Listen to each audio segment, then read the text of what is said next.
मेरे बहुत ही प्रिय और बेहद सम्मानित साथियों और हृदय की असीम गहराइयों से अभिनंदन, बहुत बहुत हार्दिक स्वागत। साथियों, नींद बहुत आवश्यक हिस्सा है जीवन का, और यदि आपको इस बात का एहसास नहीं है तो आप किसी ऐसे व्यक्ति से मिल लीजिए जिसको कि नींद ना आने की समस्या है।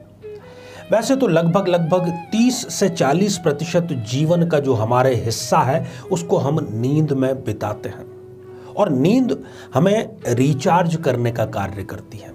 जब हम सो रहे होते हैं तब हम उस परम पिता परमेश्वर की उस प्रकृति का एक आशीर्वाद प्राप्त कर रहे हैं। तभी जब हम अगले दिन सवेरे उठते हैं तो पूर्णतः रिचार्ज होकर के उठते हैं। हम अपने काम को बेहतर ढंग से तभी कर सकते हैं जब नींद हमने संपूर्णता में हासिल कर ली हो।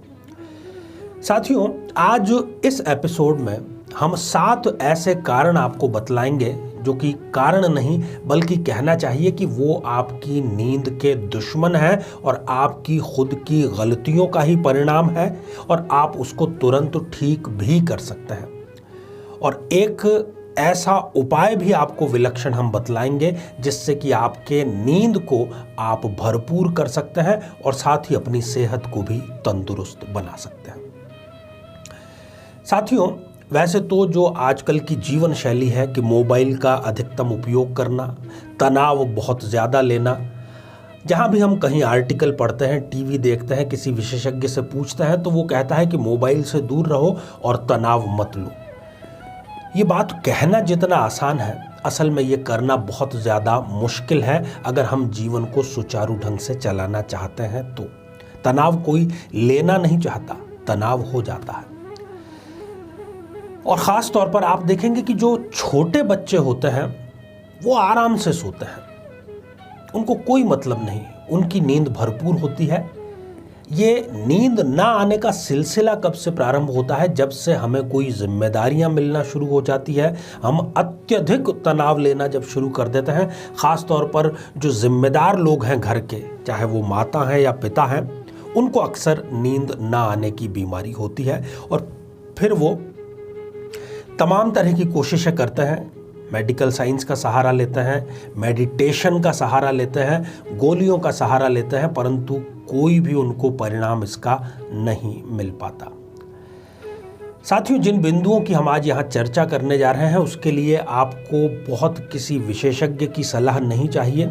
आपके पास में जो मोबाइल है उसमें कंपास, जो कि दिशा का सूचक है, उसको आप खोल लीजिए और जो 7 बातें मैं यहाँ पर बतलाने जा रहा हूँ उसका आप अंदाज़ा लगा लेंगे, और हम उसको एक चित्र के माध्यम से ही भी प्रदर्शित करने का प्रयास करते हैं। नींद के जो 7 दुश्मन है उसमें सबसे पहला दुश्मन है, सबसे पहला जो कारण है वो है वायव्य कोण में आपका शयन करना।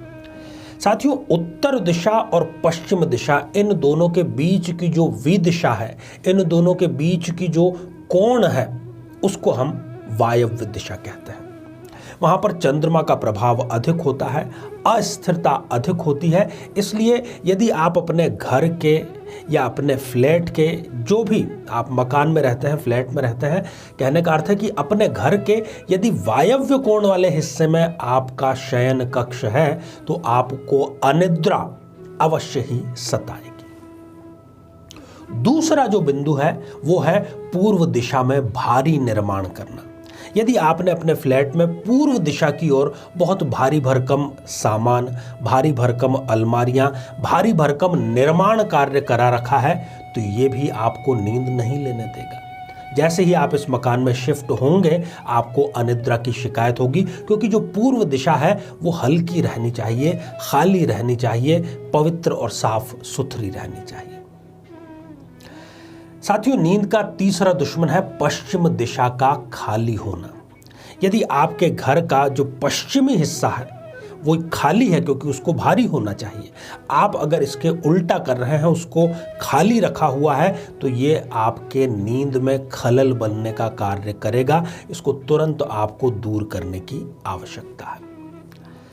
चौथा बिंदु, नींद का चौथा सबसे बड़ा जो शत्रु है वो है उत्तर दिशा का भारी होना। यदि आप अपने घर में देखेंगे कि उत्तर दिशा में आपने कोई भारी निर्माण कार्य करा रखा है, भारी अलमारियां या भारी सामान यहां पर है, तो ये भी आपको सुचारू रूप से नींद नहीं लेने देंगे। उत्तर दिशा भी खाली होनी चाहिए, हल्की होनी चाहिए। साथियों, अगला जो बिंदु है वो है दक्षिण दिशा को लेकर के।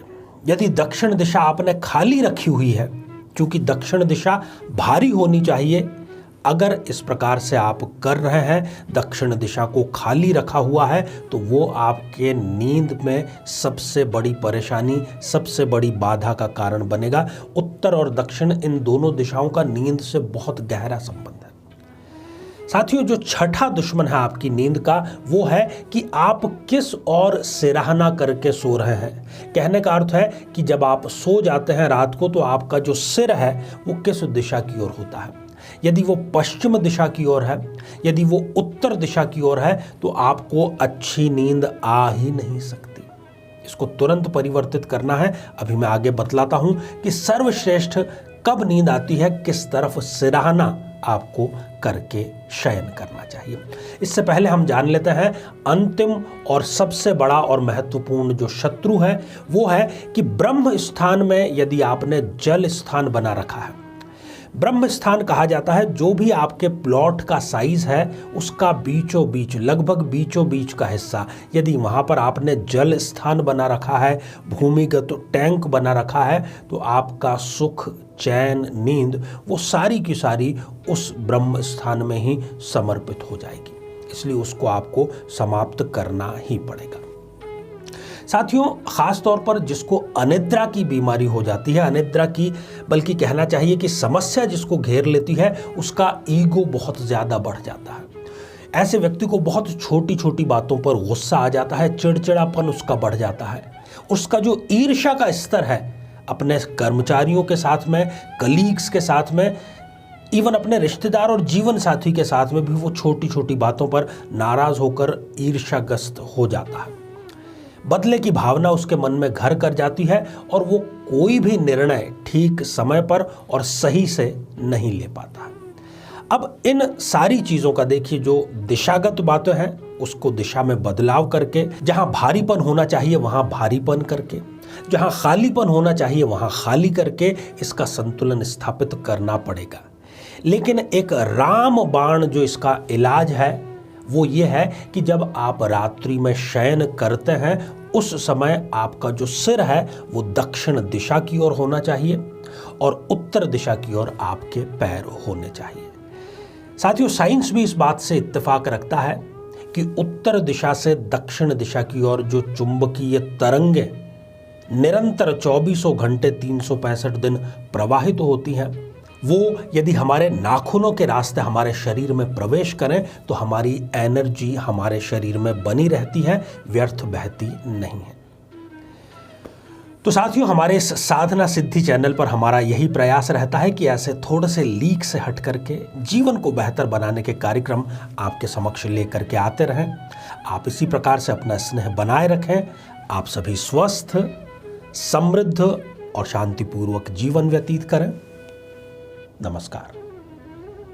जीवन में किसी समस्या का सामना कर रहे हैं, जैसे कि शादी में देरी होना, पति पत्नी में मनमुटाव या तलाक तक की नौबत आ जाना, संतान का प्राप्त न हो पाना, नौकरी या धन प्राप्ति में बाधा आना, जीवन के प्रत्येक क्षेत्र में किसी न किसी प्रकार की बाधा आना, तो आज ही अपनी जन्म पत्रिका का संपूर्ण विश्लेषण करवाएं और पाएं समस्या से सदैव के लिए मुक्ति।